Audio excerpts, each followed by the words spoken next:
Bien, donc si on prend ce thème de faire la distinction entre cette connaissance indirecte qui est celle des écritures, des enseignements, de la réflexion, des concepts, et la connaissance directe qui est celle de l'expérience intime, de la réalisation. Si on fait la distinction entre ces deux, eh bien, on peut explorer en fait ça en méditation. Mais d'abord, installons-nous bien.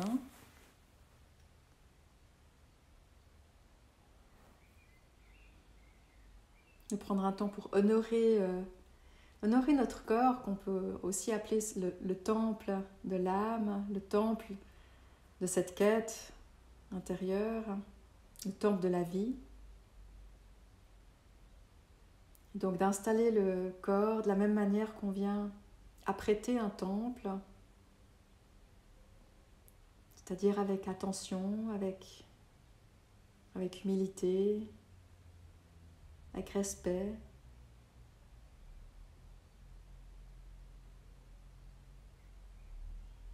Donc de préparer le corps à cette rencontre intérieure.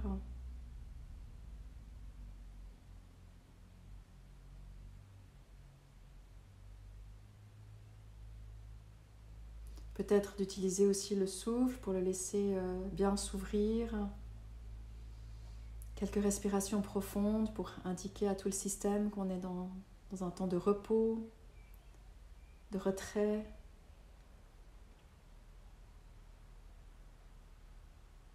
Un temps sans effort.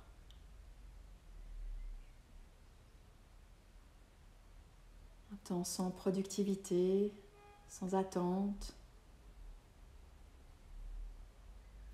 Donc avec quelques respirations profondes, de laisser se relâcher tout ce qui reste crispé.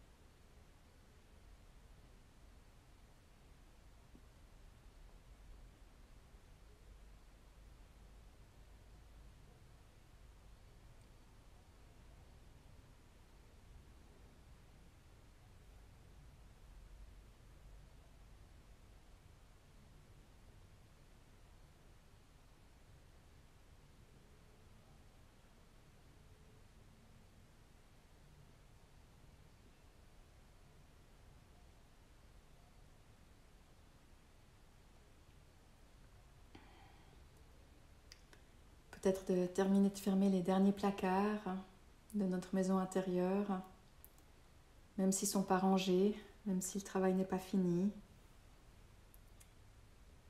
Dans le samsara, le travail n'est jamais fini. Dans le monde des formes, dans le monde de notre histoire, de ce monde, on avance souvent avec cette idée qu'après c'est fini, mais ça ne l'est jamais. Il y a toujours d'autres mouvements, constamment. Donc de se retirer, c'est pas que tout est fini, mais c'est qu'on laisse un temps ce monde tourner sans nous.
Et puis si on revient à ce thème de la différence entre cette connaissance apprise et cette connaissance vécue. Peut-être laisser émerger en vous tout ce que vous savez, tout ce que vous avez appris au sujet de la méditation. D'entrer en contact avec cette quantité d'informations que vous avez reçues, soit par des lectures, soit en écoutant des enseignements, soit en y réfléchissant vous-même.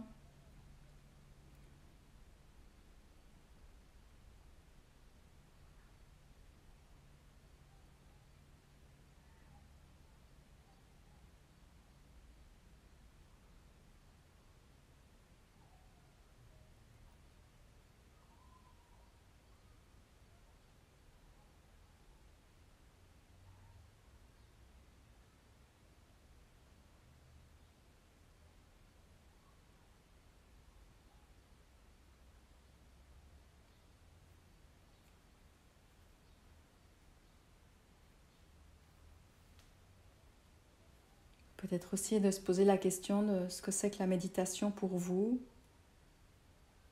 la raison pour laquelle vous pratiquez, ce que ça vous amène, là où vous en êtes.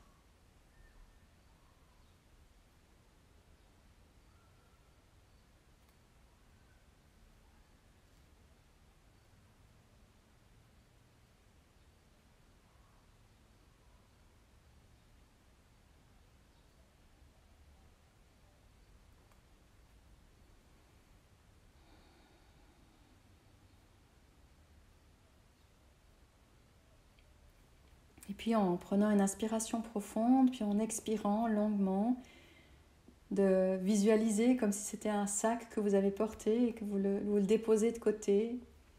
Un sac plein de livres, plein de beaux livres, mais vous le déposez de côté. Donc inspirez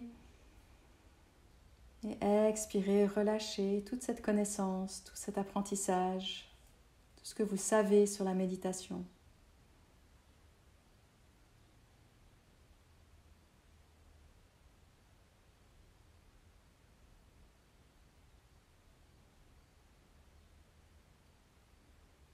Pour faire place à cette autre connaissance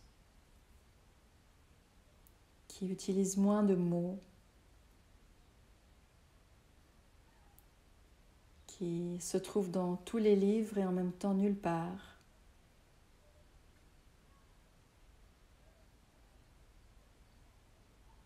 C'est l'expérience directe que vous avez là de cette pratique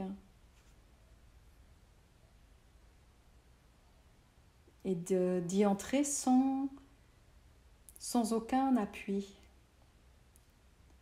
de connaissances précédentes, de techniques, de concepts de bonne ou mauvaise méditation.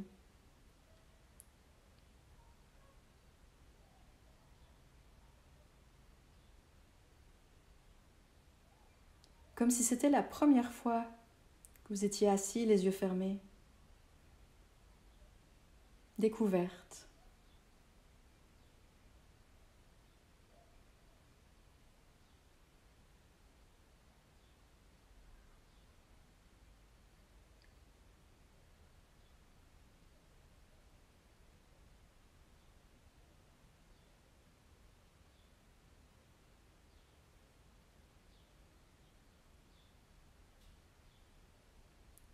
Et là, on est donc dans une expérience directe, dans une connaissance directe de la méditation, sans concept, sans a priori. Il y a une certaine innocence, une grande fraîcheur.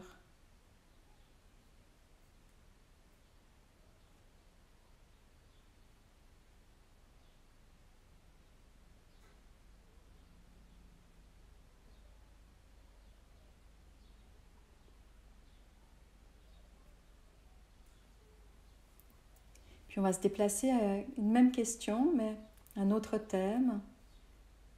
Toute la connaissance indirecte que nous avons de nous-mêmes. Laissez monter en vous toutes les choses que vous savez sur vous. Votre histoire, votre type de corps, votre âge, vos habitudes, votre personnalité.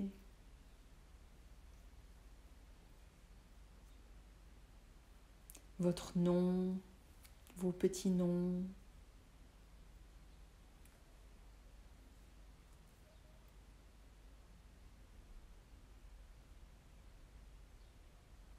Tout ce que vous savez de vous.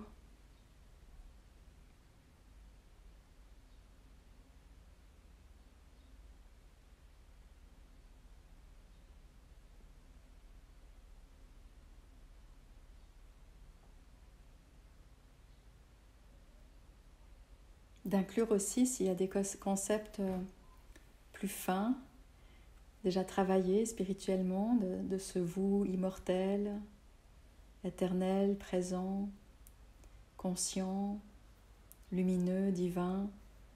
Ça aussi, ça peut aussi être une connaissance indirecte, apprise, comprise, entendue, lue.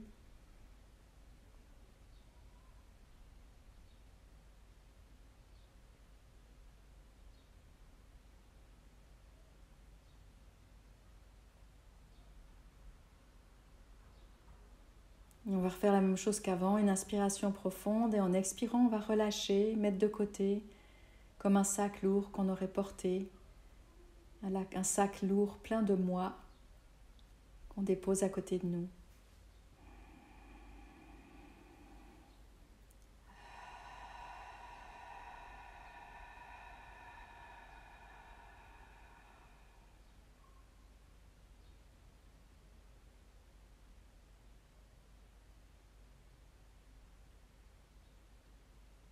Pour rester là, face à vous, en vous, présent à vous-même, mais sans a priori, sans concept, sans certitude.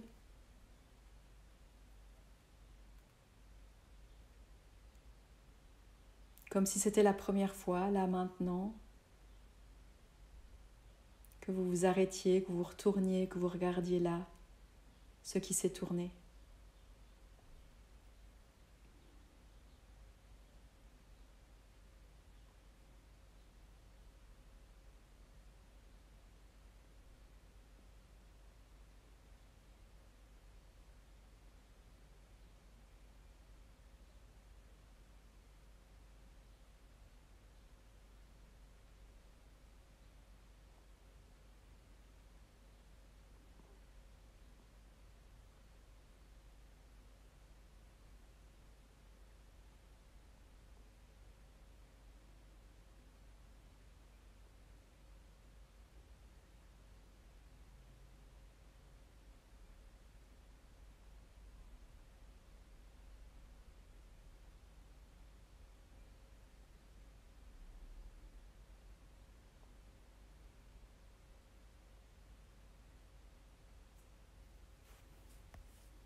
Finalement, une autre porte d'entrée, une autre manière d'explorer la même chose,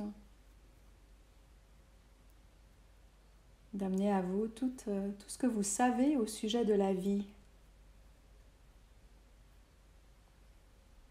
ce que vous avez appris en biologie, ce qu'on a appris dans des documentaires, dans des livres, à l'école, en parlant entre nous. Toute cette connaissance sur la vie.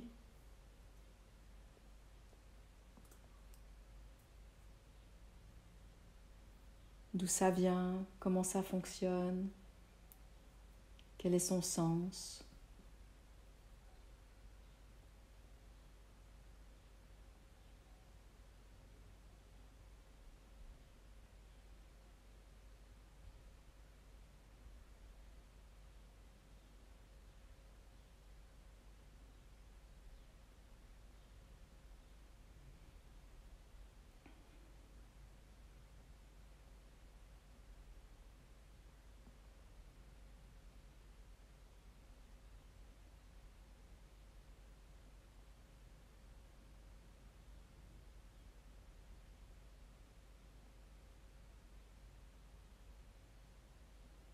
Et à nouveau, avec une respiration profonde, en expirant,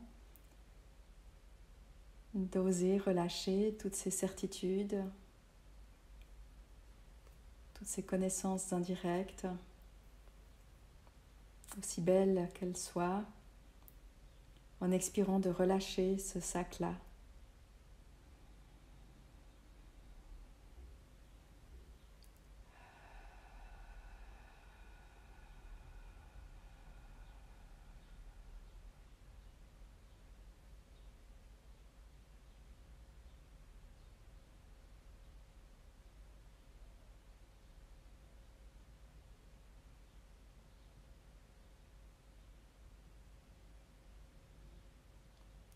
Pour être dans cette expérience directe de la vie.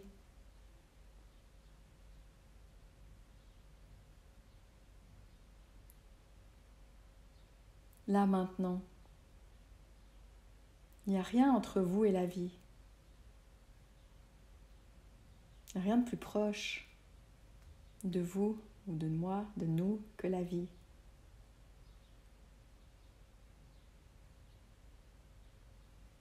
Commencez d'en faire l'expérience là maintenant, sans rien en savoir, sans se référer à quelque chose du passé ou du futur.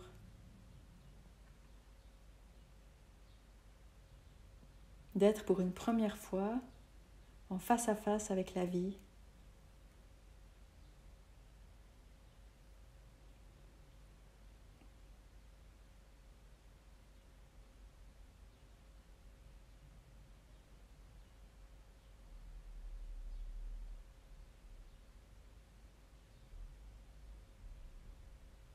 On peut vite voir la tendance du mental à vouloir en tirer des conclusions, en faire des belles phrases ou peut-être de nouvelles certitudes sur lesquelles on pourra s'appuyer.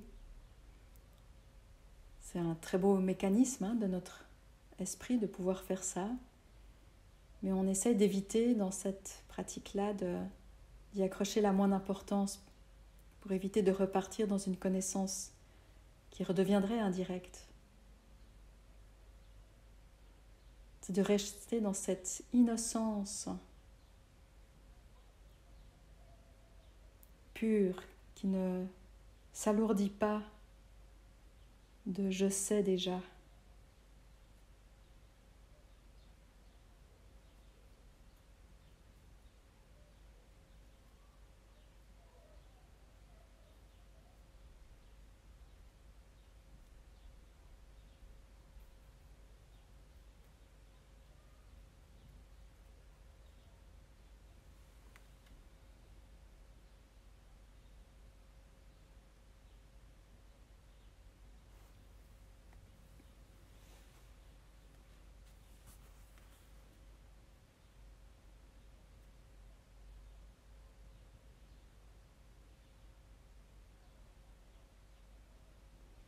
Que ce soit en prenant la porte de la méditation ou du soi ou de la vie, on arrive en réalité au même endroit.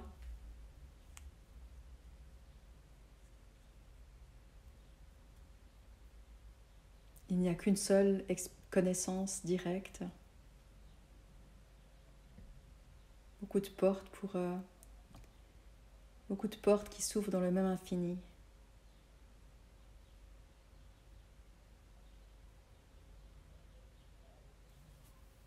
Peut-être qu'une de ces portes est plus accessible pour vous. Dans ce cas, vous pouvez rester avec.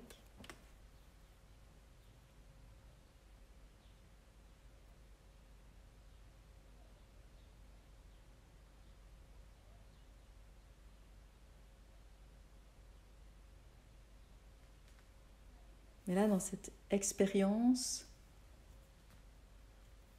du réel, de l'absolu, de la vie, du soi,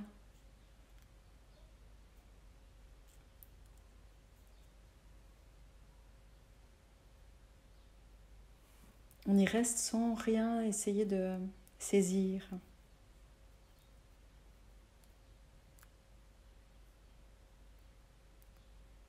Oser ne rien en faire.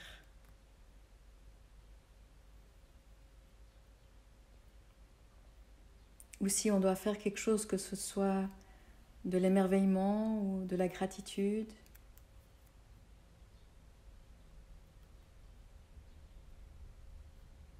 Mais rien à apprendre, rien à apprendre.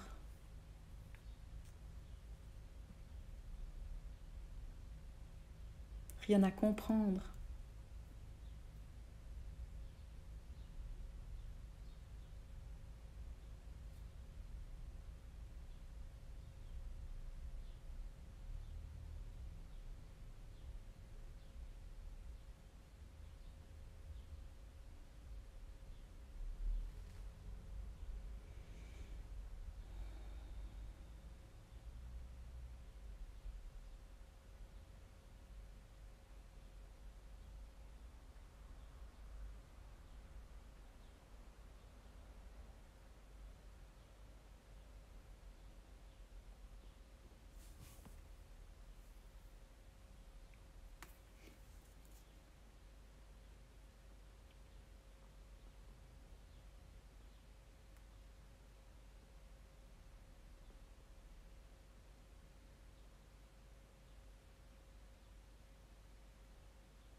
On pourrait parler de disponibilité inconscionnelle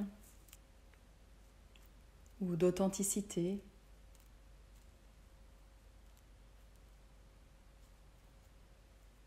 De vulnérabilité pleine de curiosité.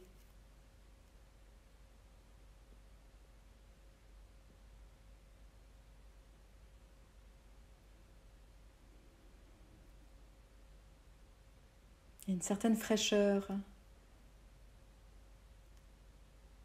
dans cette expérience.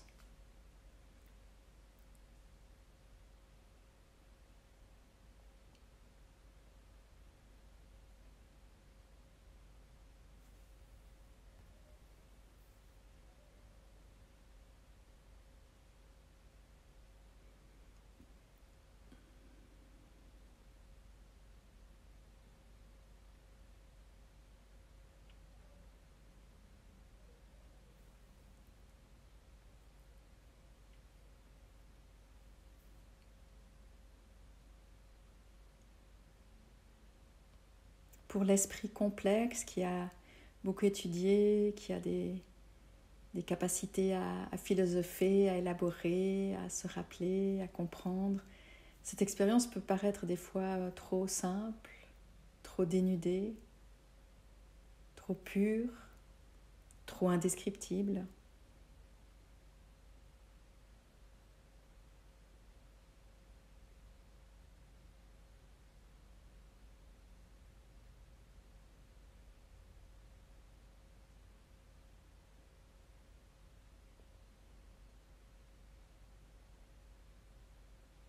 Donc pour oser rester là, sans rien savoir, sans rien s'accrocher, c'est d'ouvrir en soi cette attitude de l'enfant. Dans la tradition judéo-chrétienne, on dit que c'est les enfants qui peuvent entrer au royaume, dans le royaume de Dieu. Dans le zen, on dit qu'il faut cultiver l'esprit du débutant.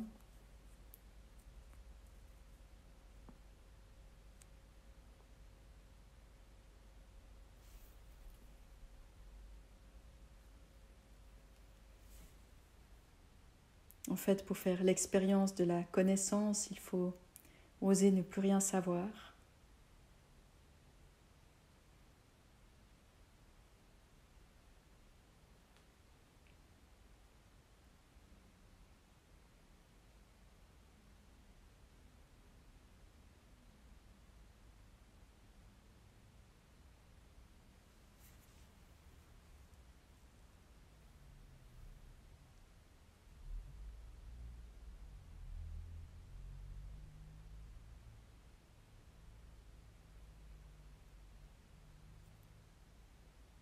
C'est le titre d'un très beau texte de la chrétienne mystique, Le nuage de l'inconnaissance.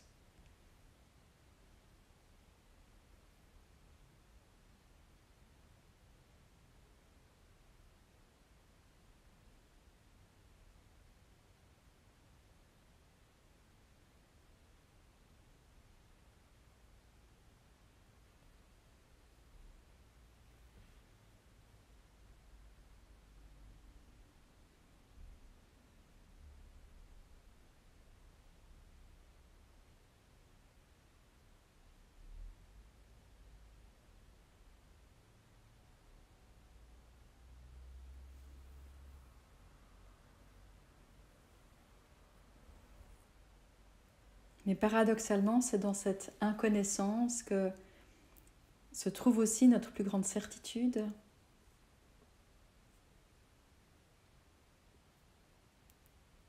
Il n'y a pas de doute non plus là, du tout.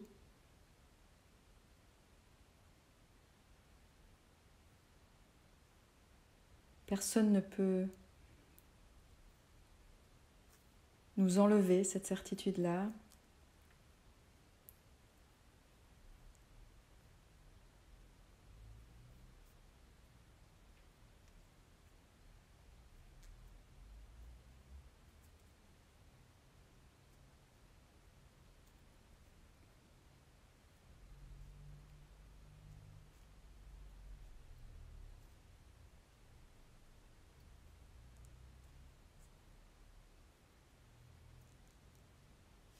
Cette certitude qui pourrait dire je suis, ou il y a, ou tout est.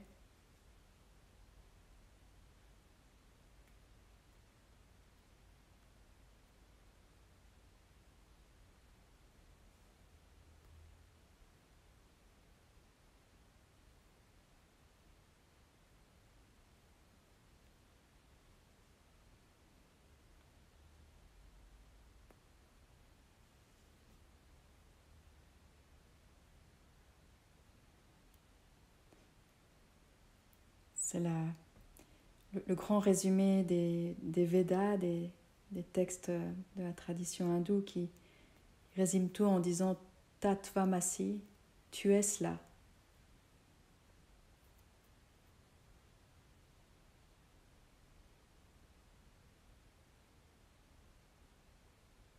Tu es ce qui est.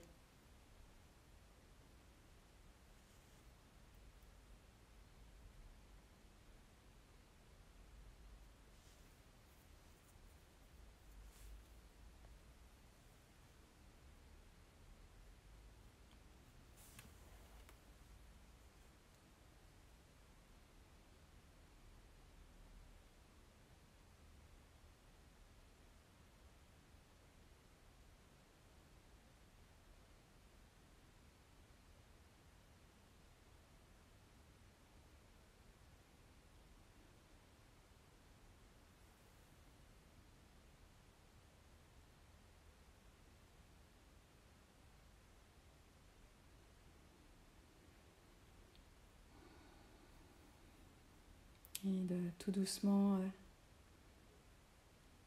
revenir au souffle. Là aussi, avec cette même inconnaissance.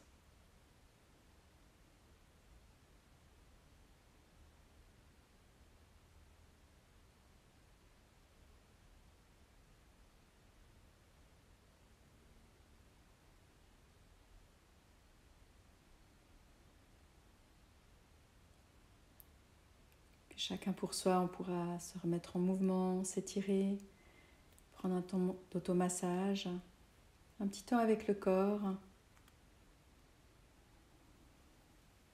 Dans cette même fraîcheur, dans cette même innocence,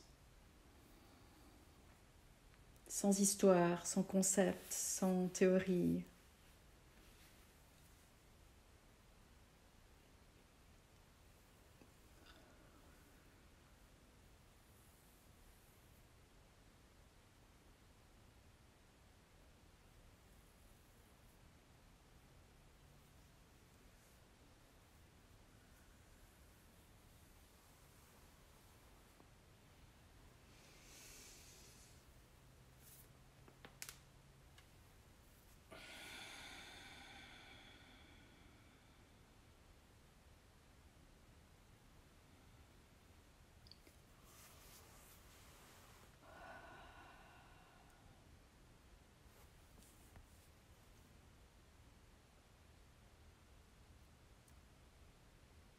Puis de terminer ce temps de pratique avec un mouvement.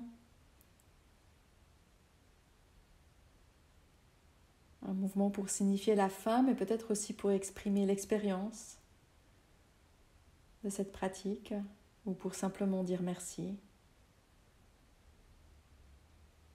Chacun pour soi, pour terminer la pratique de ce soir.